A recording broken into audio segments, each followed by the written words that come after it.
Pemirsa, saat ini saya sudah ditemani oleh Frisly Herlin, di mana saat ini kita sudah berada di Studio Alam Genta Buana. Ini adalah tempat yang cukup terkenal karena menjadi tempat yang digunakan untuk beberapa sinetron yang dulu sempat menghiasi layar kaca ya, Frisly? Benar banget. Tapi ada cerita menarik, ada cerita mitos di dalam tempat ini. Dan kayaknya juga kita udah...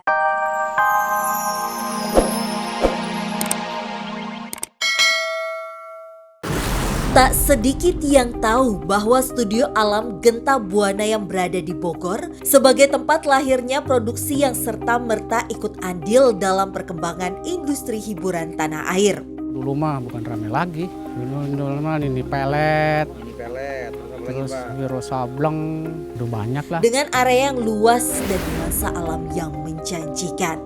Sayangnya, sudah hampir 2 tahun tak difungsikan sejak produksi terakhir di tahun 2021. Membuat Studio Alam Genta Buana ini terlihat seperti perkampungan kerajaan kuno yang mati, di mana hanya sesekali didatangi sebagai spot berfoto saja. Terakhir itu kemarin itu yang Santang. Berapa? 2001. Cuman ada yang syuting gini-ginian katanya kecil-kecilan katanya gitu.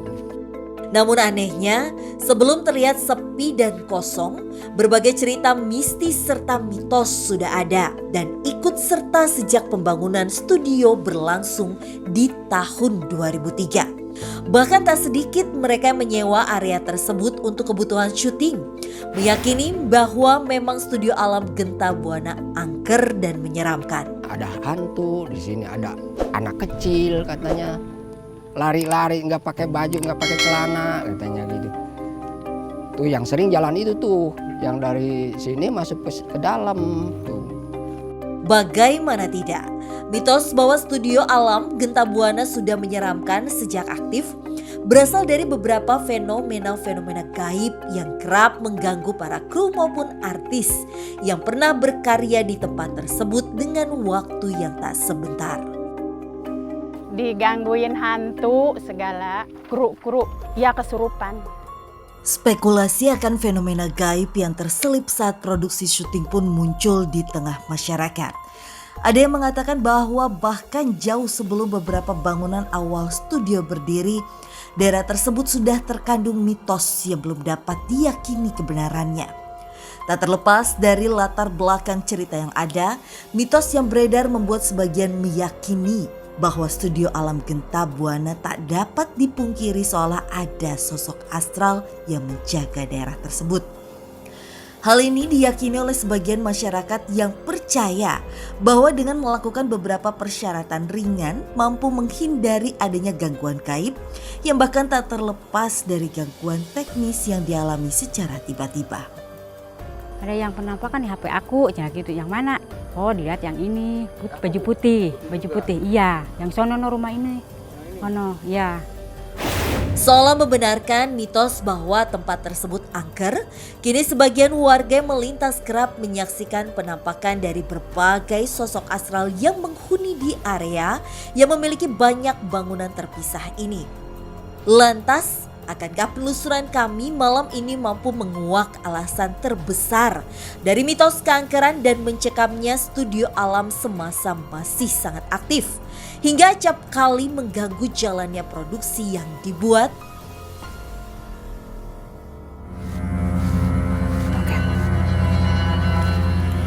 Pemirsa, saat ini saya sudah ditemani oleh Frisly Herlin, di mana saat ini kita sudah berada di Studio Alam Genta Buana. Ini adalah tempat yang cukup terkenal karena menjadi tempat yang digunakan untuk beberapa sinetron yang dulu sempat menghiasi layar kaca ya, Frisly? Benar banget. Tapi ada cerita menarik, ada cerita mitos di dalam tempat ini. Dan kayaknya juga kita udah sampai di depan pintu utamanya ya. Iya. Cuma tunggu deh. Tak memerlukan waktu yang lama, saya dan Frisly pun mencari gerbang yang tak terkunci untuk dimasuki. Kayaknya enggak. Kayak kita nggak mungkin lewat sini deh.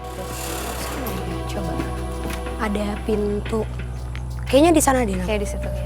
Kita ke sana. Yuk.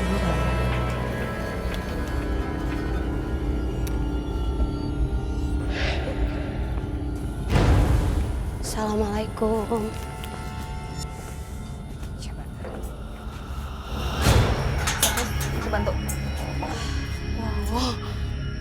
Oh, ayo.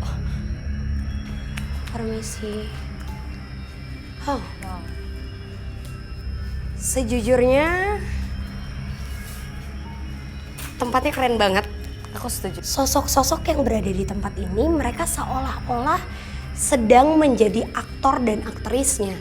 Dalam artian banyak banget dari mereka yang pakai baju serba gaun panjang, memakai atribut lempengan emas di tangan. Kukunya panjang katanya, orangnya gede keluarnya katanya. Pakai baju gede, baju apa teh?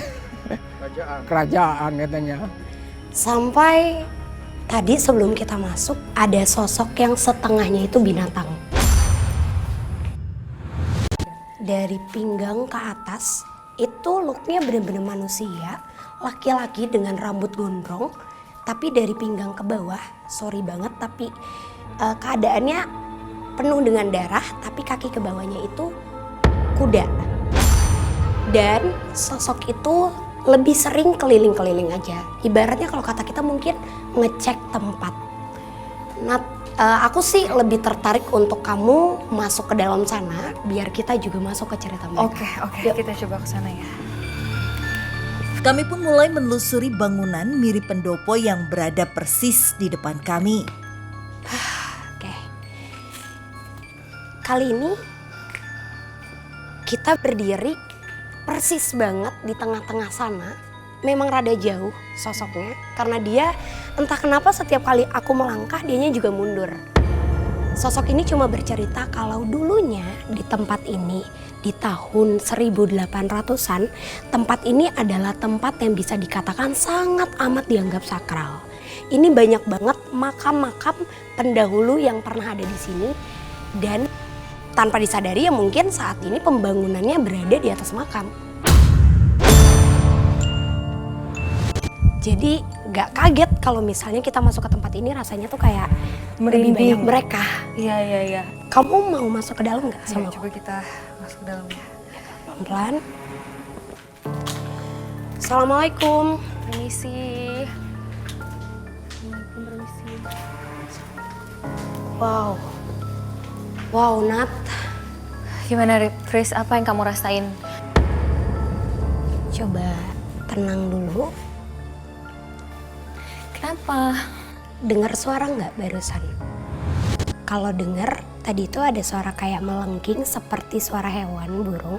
Tapi aslinya itu adalah perpindahan dimensi di mana saat ini pintu gerbang mereka sedang terbuka. Banyak banget di antara mereka yang lagi pada terbang di atas. Cuma yang bikin aku tertarik dan ngajak kamu untuk turun di tangga ini, persis di tangga tempat kita berdiri saat ini, dulu pernah ada kejadian. Mungkin pada saat lagi syuting, beberapa kali ada kru yang diganggu, terus juga ada bisa dikatakan kesurupan massal. Karena sosok dari penjaga di ruangan ini, itu sosoknya tuh besar banget. Besar banget. Matanya merah, dia mempunyai taring 2, dan sosok itu selalu tertarik untuk mengganggu perempuan. Yang banyak itu apa figuran. Yang masuknya nggak ngaku. Bilangnya gimana, Bang? Nggak, cuman ketawa doang ya, hahaha gitu. Ketawa-ketawa gitu. Dia tanya ini siapa? Pengen apa? Nggak itu, nggak ngaku. Kamu ngerasa makin panas gak? Aku ngerasa lebih merinding pada saat masuk ke sini. Di belakang kamu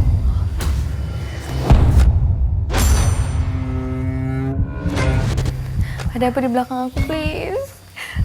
ada sosok perempuan yang lagi mengalunkan suara.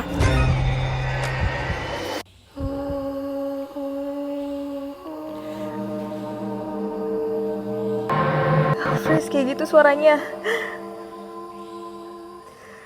Sekarang dia nyeringai.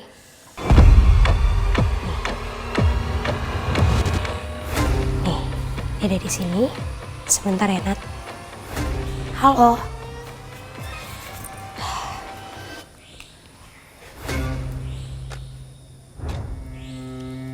Kamu penunggu asli di sini?